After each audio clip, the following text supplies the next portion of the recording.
Hi friends! So today what we're going to do is we are going to make some shadow art.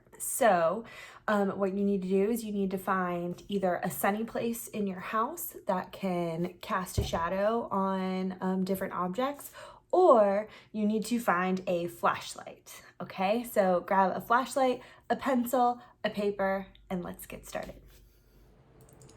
All right, so what we're gonna do is you're gonna find a sunny place, like I said, or use a flashlight. Now, my house is actually kind of dark until the late afternoon, so I'm gonna have to use a flashlight.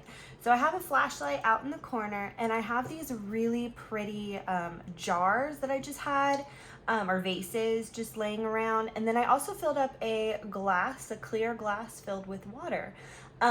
This casts a really pretty shadow.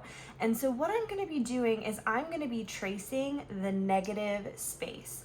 Now, negative space is anything that is white on your paper. So you can see all these different types of lines all kind of in here.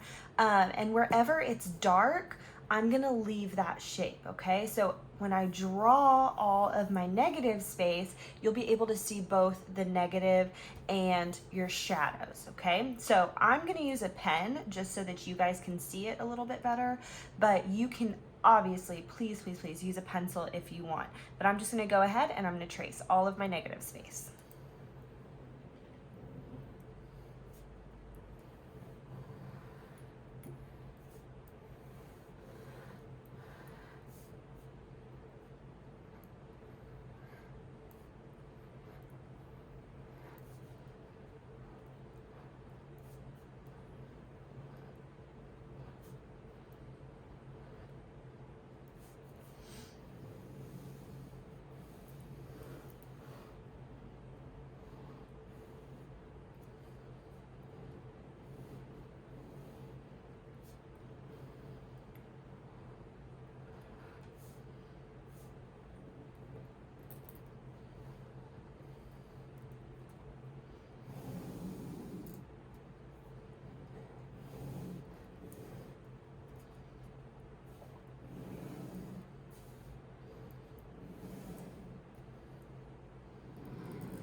Okay.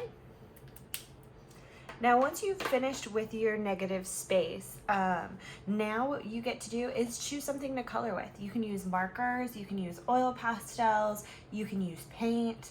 I think what I'm gonna do is I'm gonna use both oil pastels and watercolors to fill up my space and maybe to even add some patterns. So I'm gonna go ahead and I'm gonna move my shadow objects out of the way just so you can see my paper a little bit better. And I'm gonna do a resist, okay? So that means I'm gonna use oil pastels with watercolors. And oil and water, do they mix? No, they don't. So if you don't have oil pastels at home, you can also do a wax resist, which means you can use crayons, and using the crayons, you can do the same thing I do with these, which is I create patterns and then paint right on top. So I'm gonna take my oil pastels and I'm just gonna go ahead and I'm going to add some patterns wherever I want.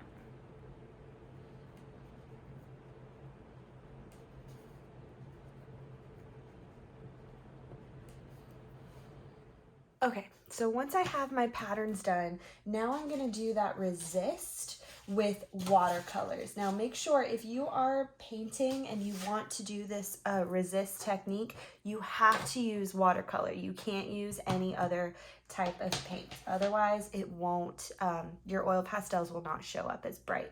All right, so now I'm just gonna take a brush and I'm gonna fill in the rest of my page with watercolors.